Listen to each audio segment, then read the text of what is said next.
How to make your child irreplaceable in AI's world. जिसको AI नहीं पता उनको मैं बता देती हूँ, इट इज़ आर्टिफिशियल इंटेलिजेंस जो अभी बहुत ज़्यादा चल रहा है, जो हमारे काफ़ी सारे काम आसान कर रहा है और काफ़ी सारे काम मुश्किल भी कर रहा है। किसी की जॉब्स जा रही है AI की वजह से। इस वर्ल्ड में हम अपने बच्चों को कैसे प्रिपेयर करें कि वो AI के अगेंस्ट नहीं, AI के साथ चले। सो अगर आप इस वीडियो में या इस चैनल पे नए हैं, let me just tell you, my name is Shreya Samani. I am a certified parenting and life coach and a mother of 2 beautiful daughters. मैं अपने बच्चों को क्या सिखाती हूँ यही बताने के लिए मैंने ये वीडियो बनाया है। हो सकता है इससे आपको भी कुछ हेल्प मिल जाए।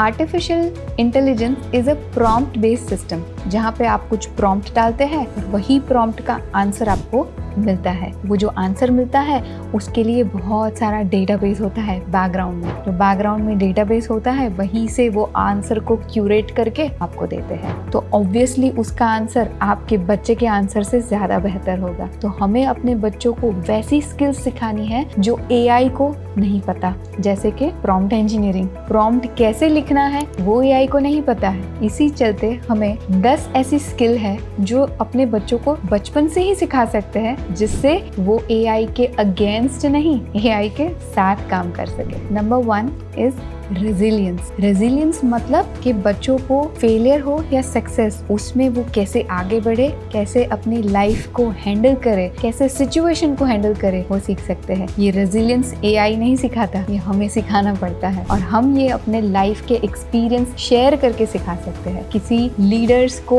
उसकी बुक रीड करके उसकी बायोग्राफी से सिखा सकते हैं। सो रेजिलियंस सिखाना बहुत जरूरी है, क्योंकि आज के जमाने में 60% teenage are struggling from depression and anxiety just because उनके पास ये resilient skill नहीं है।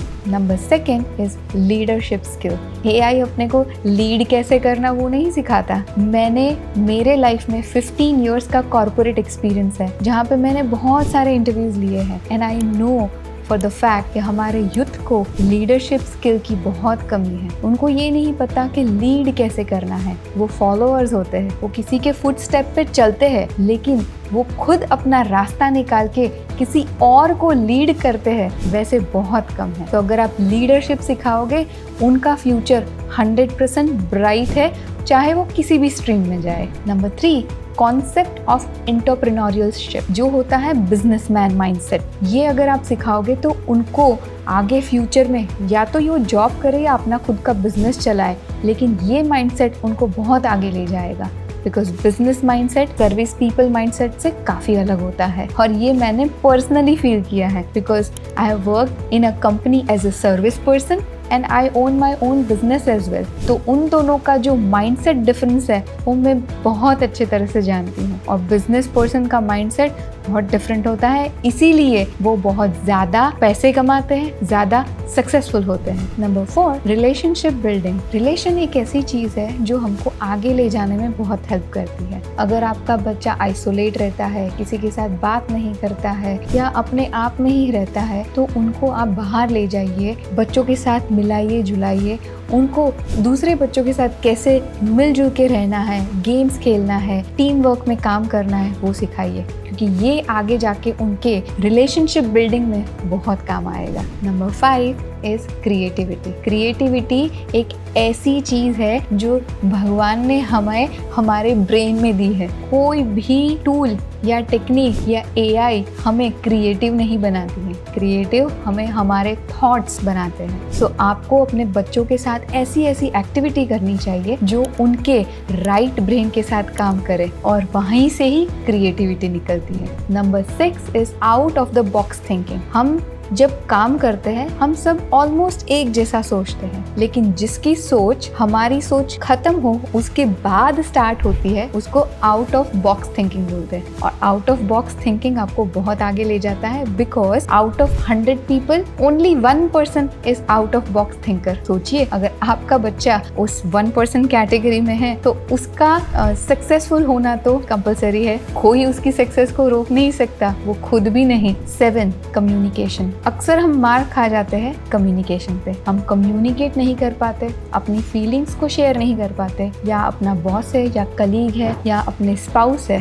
अपने बच्चे हैं, है, communication is the key to success. अच्छे से कम्युनिकेट करना बहुत इंपॉर्टेंट है। कम्युनिकेशन का मतलब इंग्लिश नहीं है, कोई भी लैंग्वेज यूज कर सकता है, लेकिन उसमें वो बहुत ही अच्छे तरीके से अपने विचारों को शेयर कर सकता है, दैट इज कम्युनिकेशन। उसके लिए आप मास कम्युनिकेशन का कोर्स भी करवा सकते हैं, लेकिन अगर आप खुद शेयर करते हैं उनके साथ, अपनी फीलिंग्स अच्छे से शेयर करते हैं, वो खुद ना खुद सीख जाएगा, या फिर आप कोई बुक्स का भी सहारा ले सकते हैं। Number 8 is critical thinking. आज के ज़माने में क्रिटिकली थिंक करना बहुत ज़रूरी है, क्योंकि हमारे पास हमेशा plan A, B and C ready होना चाहिए। क्योंकि अगर प्लान ए काम नहीं किया तो बी करेगा, बी नहीं किया तो सी करेगा, क्या पता ये तीनों काम कर जाए। सो क्रिटिकली थिंक करना बहुत ज़रूरी है। उसके लिए काफ़ी सारे गेम्स आते हैं जो बच्चों के क्रिटिकल थिंकिंग को डेवलप करते हैं। Number 9 is problem solving skills. Problems तो हम सबकी लाइफ में है, लेकिन उस प्रॉब्लम का हम सोल्यूशन कैसे निकालते हैं, कैसे पॉजिटिवली आगे बढ़ते हैं, कैसे उस प्रॉब्लम पे स्टक नहीं हो जाके अपना फोकस सॉल्यूशन पे डाइवर्ट करते हैं, उसे बोलते हैं सॉल्यूशन फोकस अप्रोच। वो सिखाना बहुत जरूरी है, क्योंकि हम अभी हमारी लाइफ में हम एडल्ट भी प्रॉब्लम देख के वहीं पे स्टक हो जाते हैं और सॉल्यूशन के बारे में नहीं सोचते हैं। हम बोलते हैं हमारी लाइफ तो ऐसी ही है, ऐसी ही रहने वाली है, लेकिन अगर हम सॉल्यूशन फोकस्ड है तो हम ये नहीं बोल के ये बोलेंगे ये तो सिर्फ एक प्रॉब्लम है, इसका मैं सॉल्यूशन निकाल लूंगा। Last but not least but very important, number 10 value system. उनको अपना वैल्यू सिस्टम दीजिए। ट्रस्ट हो गया, फेथ है, बिलीफ सिस्टम है, स्पिरिचुअलिटी है, क्योंकि ये वैल्यू सिस्टम उनको ये सभी चीजों में काम करने में मदद करेगी। तो उनका गॉड बिलीवर होना बहुत जरूरी है। इस जमाने में अगर हमको रेजिलिएंट बनना है तो भी गॉड बिलीवर होना है। तो value system is very important. वो जो भी काम कर रहे हैं उसमें अगर वैल्यू दे रहे हैं, उसमें वैल्यू एड ऑन कर रहे हैं, उनका ये काम हमेशा रहेगा। सो मदर्स, अगर आप ये 10 स्किल्स अपने बच्चों को सिखाते हैं, आई एम श्योर आपके बच्चे का ग्रोथ कोई नहीं रोक सकता। एंड उसके साथ गॉड भी रहेगा, क्योंकि आपने उसको गॉड बिलीवर भी बनाया है। अगर आपको ये वीडियो पसंद आई है तो subscribe my channel and hit the bell icon, so that आपको ये फ्यूचर की सारी वीडियोस मिलती रहे। Till then keep parenting.